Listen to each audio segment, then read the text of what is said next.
¡Hey! ¡Qué gusto que estén por aquí en EYUSE! Bienvenidos a este espacio donde vemos las cosas como son, sin filtros y con datos duros. Antes que nada, si aún no lo han hecho, suscríbanse al canal, activen la campanita, denle pulgar arriba y, por supuesto, dejen sus comentarios. Queremos saber qué piensan. Hoy empezamos una serie que dará mucho de qué hablar.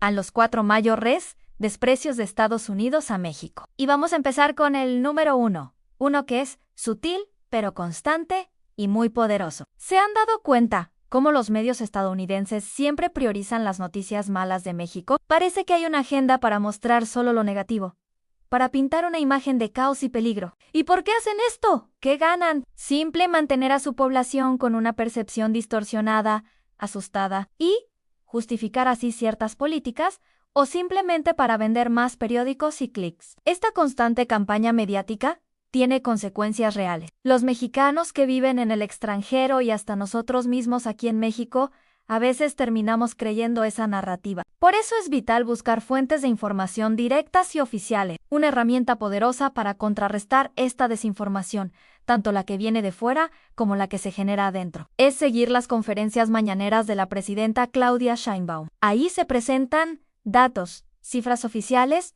y se contrastan con información internacional, dándonos una visión mucho más completa y real de lo que sucede en nuestro país. Es un medio eficiente para no dejarnos llevar por el amarillismo. La pregunta clásica que le hacen a cualquier mexicano en el extranjero o a un turista que planea venir es: si voy a México, ¿me van a secuestrar los cárteles? Es increíble cómo esa idea se ha sembrado en la mente de muchísimos estadounidenses. Gracias a sus medios y a las series de televisión, viven con un miedo infundado sobre México, sin voltear a ver sus propios problemas, que son gravísimos.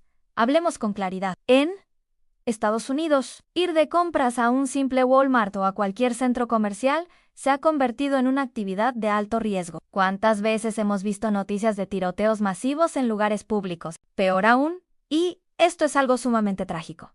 Los padres en Estados Unidos viven con un miedo que han normalizado, porque no les queda otra opción. El miedo de llevar a sus hijos a la escuela y preguntarse si regresarán con vida. Los eventos violentos en sus escuelas son frecuentes y devastadores. Con esto no buscamos generar odio hacia Estados Unidos. Para nada. Se trata de ser objetivos, claros y conscientes de la realidad actual, de hechos que no se pueden negar. Es poner las cosas en perspectiva. Sí, México tiene sus propios desafíos. Claro que sí. Nadie lo niegan, pero pongamos los datos sobre la mesa. El problema del consumo de estupefacientes, por ejemplo. En Estados Unidos es una crisis de salud pública de proporciones gigantescas. Su consumo interno es muchísimo mayor que el de México. Si vemos las gráficas, la diferencia es abismal. Aquí en México no vemos ciudades con calles llenas de tiendas de campaña de personas con adicciones como sucede en California, Filadelfia y hasta en Canadá. En cuanto a la violencia, aunque existen eventos lamentables,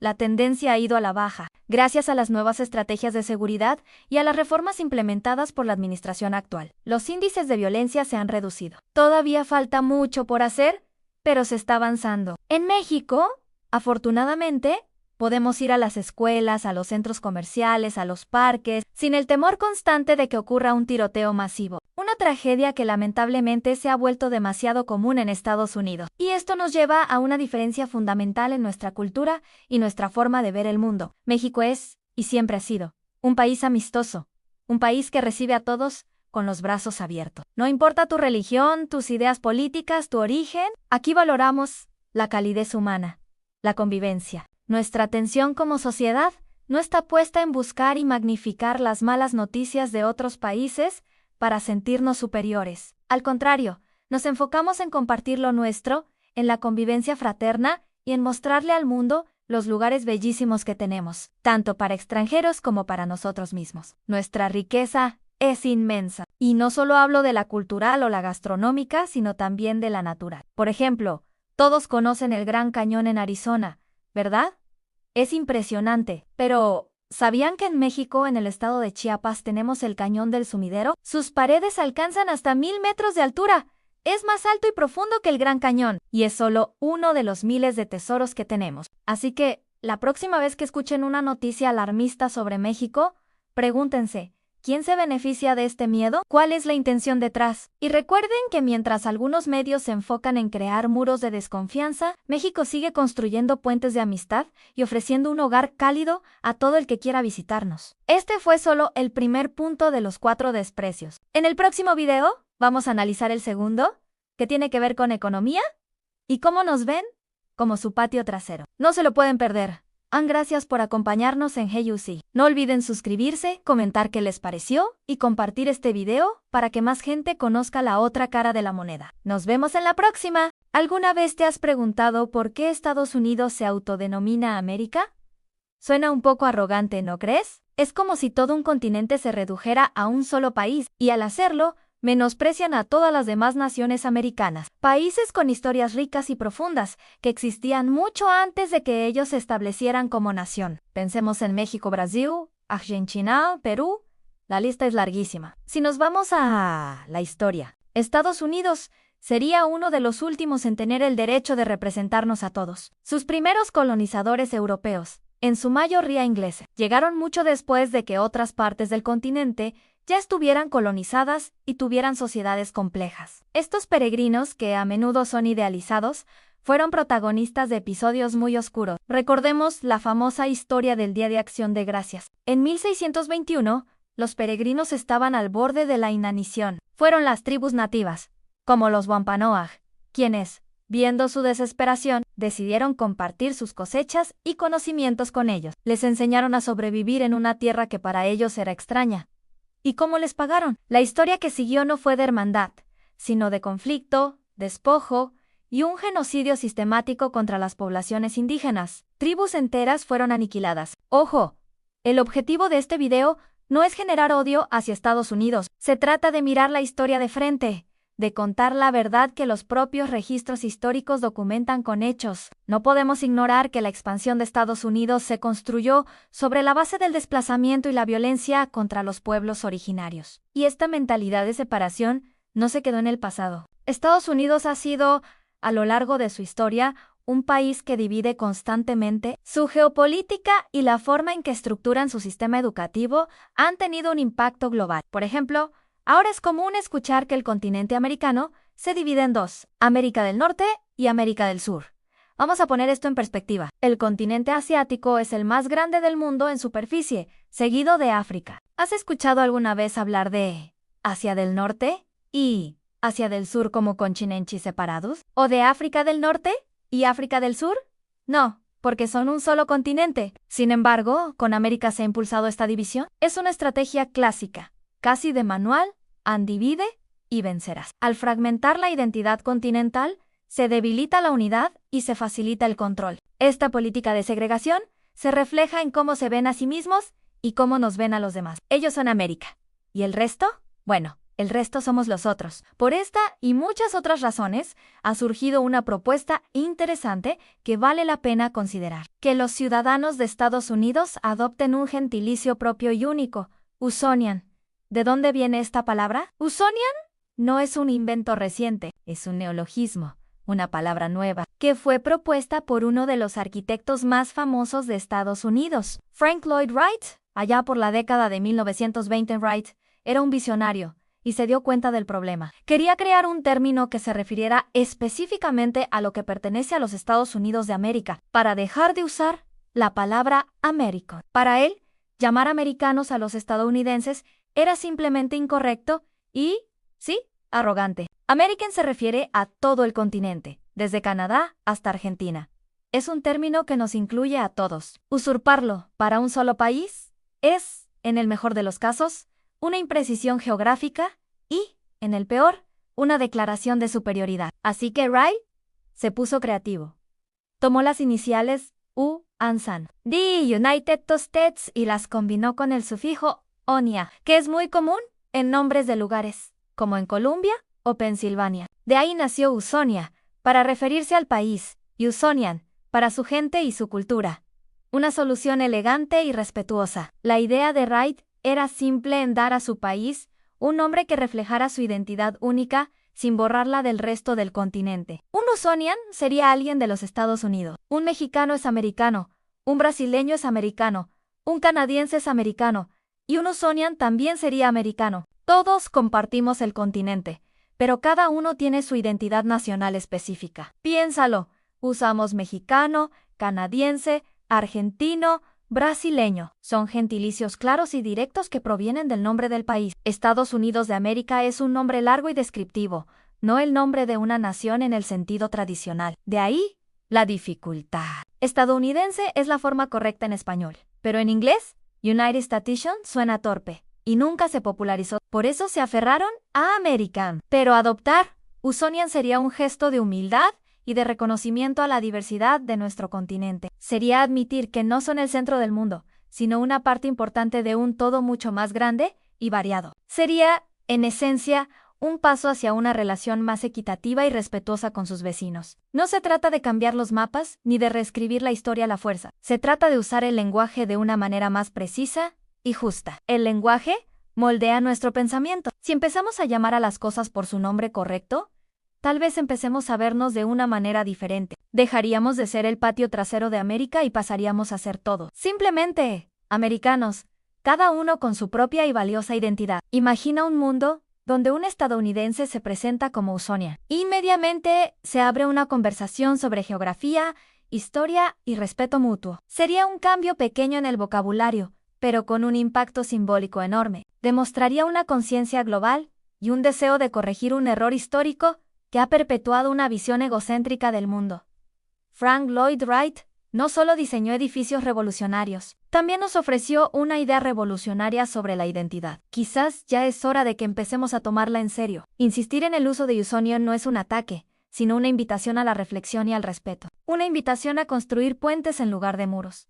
A reconocer que el continente americano es un mosaico de culturas, y que cada pieza de ese mosaico es igual de importante. Así que la próxima vez que escuches a alguien de Estados Unidos decir I'm American, podrías pensar en esta alternativa, no para corregirlos de forma pedante, sino para entender la profundidad del asunto. La palabra Usonian está ahí, esperando ser descubierta por más gente. Es una herramienta para fomentar un diálogo más honesto sobre quiénes somos y cuál es nuestro lugar en este vasto y maravilloso continente que todos llamamos Hogar en América. Gracias por acompañarme en esta reflexión. Si te ha parecido interesante, dale a like, comparte este video y no olvides suscribirte para más contenido que te haga pensar. Hoy vamos a hablar de algo que me apasiona y a veces me saca un poco de quicio. Nuestro increíble idioma español y cómo lo estamos tratando. ¿Se han dado cuenta de la cantidad de palabras en inglés que usamos a diario sin necesidad? Parece que cada vez más nos bombardean con términos anglosajones como si fueran la última moda. Y no me malinterpreten, no tengo nada en contra del inglés, es un idioma súper útil y necesario en este mundo globalizado. Lo que me preocupa es cuando empezamos a reemplazar nuestras propias palabras, ricas y llenas de historia, por anglicismos que no aportan nada nuevo. Es como si sintiéramos que lo de afuera siempre es mejor, más cool. Pensemos en un ejemplo que está por todas partes últimamente, la palabra procrastinar. La escucho en podcasts, la veo en redes sociales, en todos lados. Hoy voy a procrastinar. Deja de procrastinar. Y yo me pregunto, ¿qué pasó con nuestras palabras de toda la vida? Tenemos postergar, aplazar, demorar, dejar para después, posponer. Tenemos un abanico de opciones, cada una con su matiz, con su propia musicalidad. ¿Por qué necesitamos importar una palabra cuando nuestro propio vocabulario es tan vasto y preciso? Este fenómeno no es nuevo. Claro, llevamos décadas adoptando palabras como hobby sandwich, show, marketing. Algunas, con el tiempo, se han integrado, y hasta la Real Academia Española las ha aceptado. Pero ahora parece que la avalancha es mayor, y viene con una presión cultural muy fuerte, sobre todo desde Estados Unidos. Parece que si no usas el término en inglés, no estás a la vanguardia, no estás in. Y aquí es donde quiero llegar al corazón del asunto. Nuestro idioma, el español, no es cualquier cosa, es una lengua romance, heredera directa del latín. Imaginen la historia que carga cada una de nuestras palabras. Siglos y siglos de evolución y conquistaos, de descubrimientos, de poesía, de ciencia. El español se ha enriquecido con aportaciones del árabe, de las lenguas indígenas de América, del francés, del italiano. Es un mosaico cultural vibrante y complejo. Cuando decidimos usar procrastinate, en lugar de postergar, estamos, de alguna manera, ignorando toda esa riqueza. Estamos diciendo que nuestra herencia no es suficiente. Es como tener un baúl lleno de tesoros y preferir usar una baratija de plástico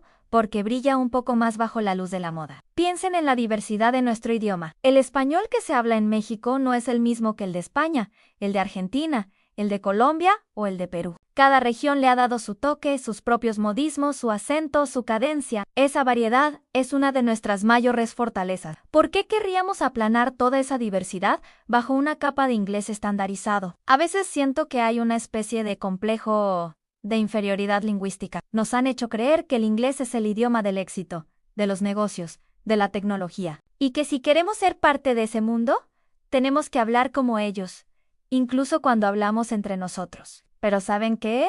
Nuestro idioma también es un idioma de éxito. El español es la segunda lengua más hablada del mundo por número de hablantes nativos. Se escriben obras maestras de la literatura, se cierran negocios millonarios, se hacen descubrimientos científicos revolucionarios en todo en español. No necesitamos pedir permiso ni adoptar muletillas para sentirnos validados. Deberíamos sentir un profundo orgullo por nuestra lengua. Orgullo por su historia, por su capacidad de adaptarse y evolucionar, por su belleza sonora.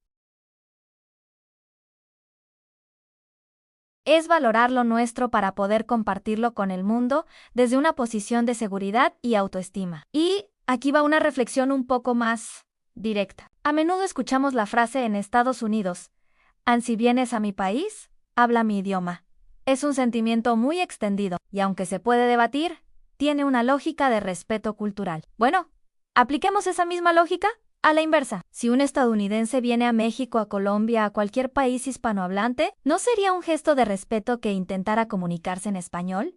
¿Que valorara nuestro idioma en nuestro propio territorio? Y más allá de los turistas, pensemos en la influencia cultural. Si la cultura dominante espera que nos adaptemos a ella cuando estamos allí, ¿por qué deberíamos adoptar sus términos sin más cuando estamos aquí? La relación cultural debería ser un intercambio, no una imposición, y en este momento la balanza se inclina peligrosamente hacia un solo lado. La solución no es ser puristas extremos y prohibir cualquier palabra extranjera. El lenguaje es un organismo vivo y siempre ha tomado préstamos de otros.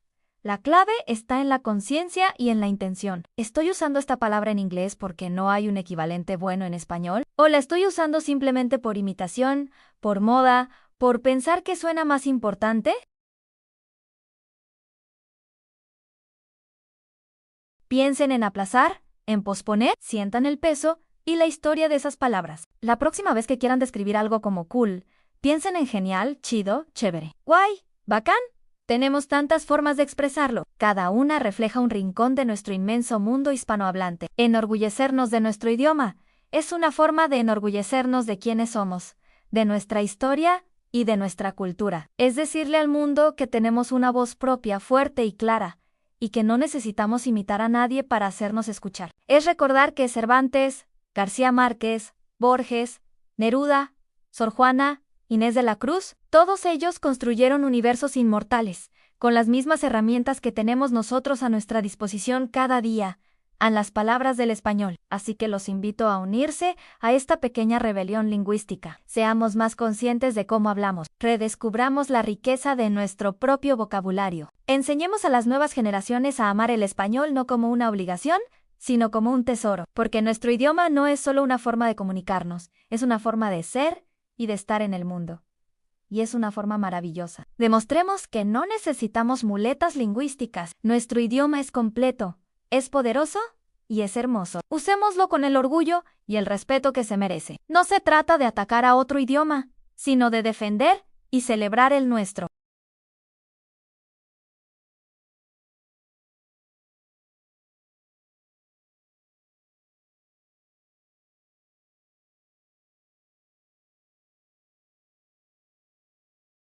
¿Cómo podemos fomentar más el orgullo por nuestro idioma? Déjenme sus comentarios aquí abajo, me interesa muchísimo leer su opinión. ¿Alguna vez has notado que cada vez que una película de Hollywood se desarrolla en México, de repente todo se vuelve amarillo? La imagen se llena de un filtro sepia. Las calles parecen polvorientas y el ambiente se siente pesado, casi peligroso. No estás solo y no es tu imaginación. Es una técnica cinematográfica deliberada y, francamente, bastante molesta, conocida como el filtro amarillo mexicano. Pero ¿de dónde viene esta idea de que México es un eterno desierto amarillento y sucio? Bueno, la respuesta nos lleva atrás en la historia del cine. Directores estadounidenses, al cruzar la frontera, buscaban una manera rápida y visual de decirle al público, oigan, ya no estamos en Kansas. Querían crear un contraste inmediato con las imágenes limpias y de colores más fríos que solían usar para representar a Estados Unidos. El amarillo cálido, el polvo y el calor sofocante se convirtieron en un atajo visual para decir lugar exótico y diferente. El problema es que este atajo se convirtió en un cliché perezoso y ofensivo. Películas como Traffic o Man on Fire popularizaron este estilo al extremo. Cuando la historia se movía a México, la paleta de colores cambiaba drásticamente a tonos amarillos y naranjas intensos, casi como si el país entero estuviera cubierto por una capa de arena. Estas películas a menudo mostraban historias de crimen, violencia y pobreza, y el filtro amarillo se convirtió en el color de esos problemas. El mensaje subliminal es claro: México es un lugar subdesarrollado, peligroso y caótico, en contraste con un Estados Unidos civilizado y seguro, mostrado con colores fríos y nítidos. Y no se detiene en el color. Este estereotipo también afecta a las personas. ¿Cuántas veces hemos visto que los personajes mexicanos son retratados como criminales toscos, oficiales corruptos o simplemente gente pobre y sin esperanza? Los hombres son rudos. Las mujeres a menudo son hipersexualizadas o víctimas indefensas. Es una representación que ignora por completo la increíble diversidad, belleza y modernidad de México. Ignora sus ciudades vibrantes como Ciudad de México, sus playas paradisíacas como Cancún,